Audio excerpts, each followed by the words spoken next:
الحمد للہ وکفا وسلام علی عباده الذین اصطفى اما بعد فاعوذ باللہ من الشیطان الرجیم بسم اللہ الرحمن الرحیم وعلمک ما لم تکن تعلم وکان فضل اللہ علیک عظیما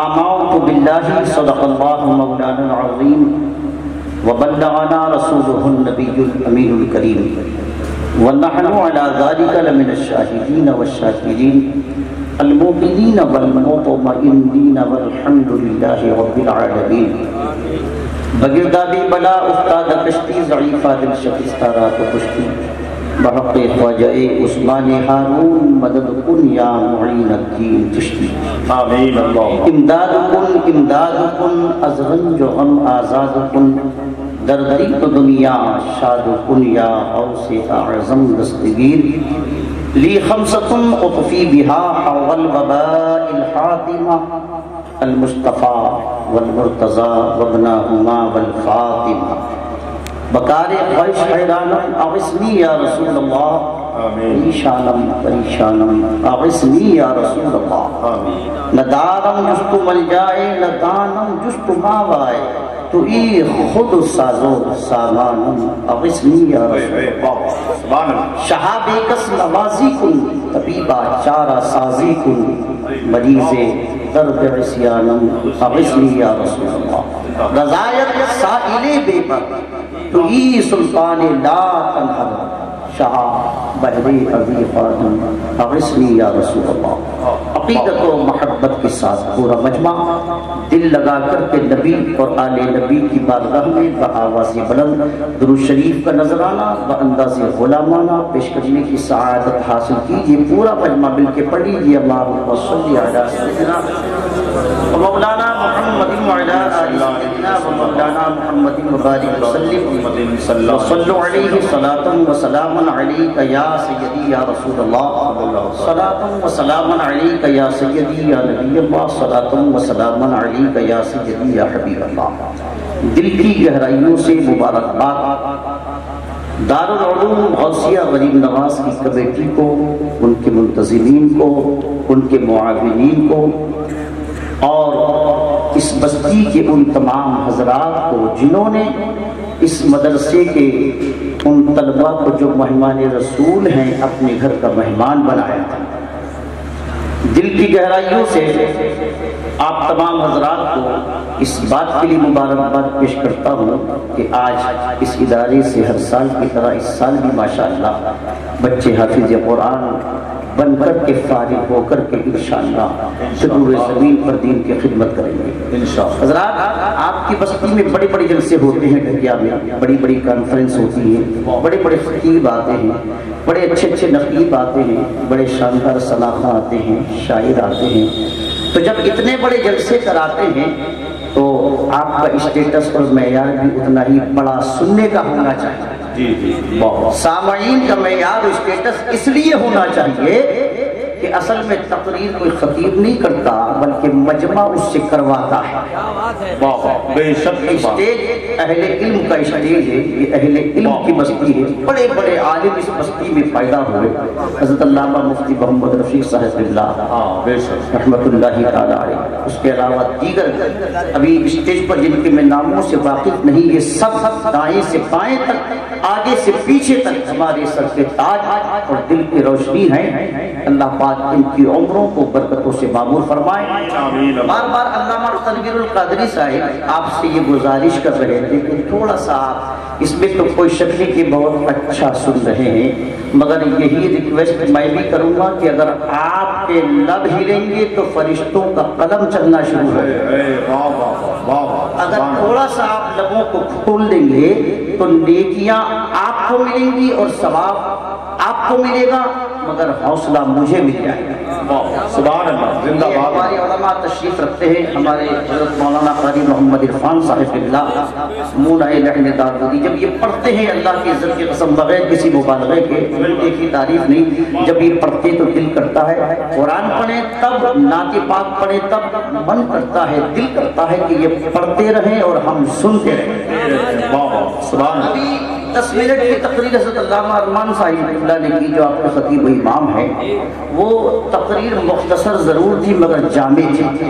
بے شک بے شک۔ اور علامہ تنویر القادری صاحب کی نظامت کے جملوں سے اور ان کی تقریر سے بیٹھے بیٹھے میں نے سوچا چلو اب تقریر نہیں، اس پر تبصرہ کر لیا جائے۔ جو گفتگو اب تک ہوئی ہے، اگر آپ تھوڑا سا سپورٹ کریں گے اور ہمارے علماء اوپر سے پشت پناہی فرمائیں گے، آپ نیچے سے توجہ فرمائیں گے، تو انشاءاللہ 1 گھنٹے میں ہم مل جل کر کے منزل مقصود تک پہنچ جائیں گے۔ سبحان اللہ سبحان اللہ۔ آپ کی تقریر کا اکثر حصہ میرے ذہن میں محفوظ ہے۔ آپ کی نظامت کے چند کلمات ہمارے مہمان ثنا خان اسلام نظامی صاحب بڑے معیاری اشعار پڑھ رہے تھے، مگر داد و تحسین جو ملنا چاہیے تھی اس وقت اتنی مل نہ سکی، مگر کوئی بات نہیں، اللہ پاک اپنے بندے کی نیت کو دیکھتا ہے۔ اسلام میں جتنا بھی ثواب ملتا ہے وہ نیت کی اچھائی پر ملتا ہے۔ ابھی آپ سے علامہ تنویر القادری صاحب نے کہا یہ عالم دین بھی ہے، اگر یہ خالی ناظم نہیں ہے، یہ اجل کود کرنے والے بڑی ذمہ داری سے نظامت کرتے ہیں، بڑے جملوں میں ان کے معیار ہوتا ہے، اسٹیٹس ہوتا ہے، اور بڑی ذمہ داری سے بولتے ہیں۔ سنیے، اس لیے کہا کہ مسکراؤ، چونکہ حدیث پاک میں آتا ہے کہ ایک دوسرے کے چہرے کو دیکھ کے مسلمان مسکرا جائے، مصافحہ کر لے، تو سرکار فرماتے ہیں ہاتھ جدا ہونے سے پہلے اللہ دونوں کی مغفرت فرما دیتے ہیں۔ سبحان اللہ سبحان اللہ، زندہ باد زندہ باد۔ آپ صرف مسجد میں جا کے بند ہو جاؤ، آپ صرف خانقاہوں میں جا کر کے گم ہو جاؤ، آپ غاروں میں جا کر کے بیٹھ جاؤ، آپ صرف مزاروں میں جا کر کے بیٹھ جاؤ، آپ صرف مدرسوں میں جا کر کے گم ہو جاؤ، اسلام آپ سے یہ ریکوائرمنٹ نہیں کرتا ہے۔ اسلام تو یہ کہتا ہے پیارے کاروبار بھی آپ کو کرنا ہے، ارے دین کی خدمت بھی آپ کو کرنی ہے، دکان پر بھی آپ کو بیٹھنا ہے، فیکٹری بھی آپ کو چلانی ہے، لیڈرشپ بھی آپ کو کرنا ہے، الیکشن بھی آپ کو لڑنا ہے، ملکوں پر حکومت بھی آپ کو کرنی ہے، صبح سے شام تک اپنی ایکٹیویٹیز میں مبتلا آپ کو رہنا ہے، مگر شرط یہ ہے کہ وَأَنْتُمُ الْأَعْلَوْنَ إِن كُنتُم مُؤْمِنِينَ، بس تم پہلے سچے پکے مومن بن جاؤ۔ سبحان اللہ سبحان اللہ، بہت اچھی، زندہ باد زندہ باد۔ جب سچے پکے مومن بن جاؤ گے تو صرف کرسی پر بیٹھنا بھی عبادت ہوگا، راستے میں چلنا بھی عبادت ہوگا، دکان پر بیٹھنا بھی عبادت ہوگا، کھیت اور کھلیان میں جا کر کے ہل چلانا بھی عبادت ہوگا، حتیٰ کہ رات کو بیوی کے بستر پہ سونا بھی عبادت بن جائے۔ سبحان اللہ، زندہ باد انشاءاللہ۔ بہت اچھے، زندہ باد زندہ باد۔ ذرا اسلام کو سمجھیے تو صحیح، اسلام مشکل نہیں، بہت آسان ہے، ویری سمپل۔ مشکل تو جب لگتا ہے جب ہم اسلام کو سمجھ نہیں پاتے، اسلام پر اسٹڈی نہیں ہوتی، اسلام پر مطالعہ نہیں ہوتا، اسلام پر چونکہ جانکاری اور معلومات نہیں ہوتی۔ جب ہم کو ایسا لگتا ہے کہ اسلام تو ان مولاناؤں کے لیے ہے، یہی عمل کریں گے، ہمیں تو کاروبار بھی کرنا ہے، دکان بھی چلانی ہے، فیکٹری بھی جانا ہے، بیوی بچوں کو بھی دیکھنا ہے، لیڈرشپ بھی کرنی ہے، سیاست بھی کرنی ہے، قیادت بھی کرنی ہے، ہمیں تو سب کچھ کرنا ہے۔ اسلام کب منع کرتا ہے سب کچھ کرو، مگر شرط یہ ہے کہ پہلے مومن بنو، اور جب مومن بنو گے تو صرف مسکرانے پر عبادت کا ثواب نہ ملے گا، بلکہ رات کو گھر میں جا کر کے بستر پہ سو جاؤ گے۔ میرے نبی ارشاد فرماتے اذا نام الانسان، جو انسان رات کو بستر پہ سو جائے تو سوتا تو بستر پہ ہے، مگر اللہ کے حکم سے اس کی روح عرش اعظم پر چلی جاتی ہے۔ سبحان اللہ سبحان اللہ۔ آپ کے مطلب کی بات ہے، میں اپنے علماء سے معذرت کرتے ہوئے، چونکہ تقریر انہی کے لیے ہوتی ہے، آپ کو بس دعا فرما دیں، کہیں کوئی بات آئے گی انشاءاللہ تو میں کوشش کروں گا کہ آپ بھی دعا دیں۔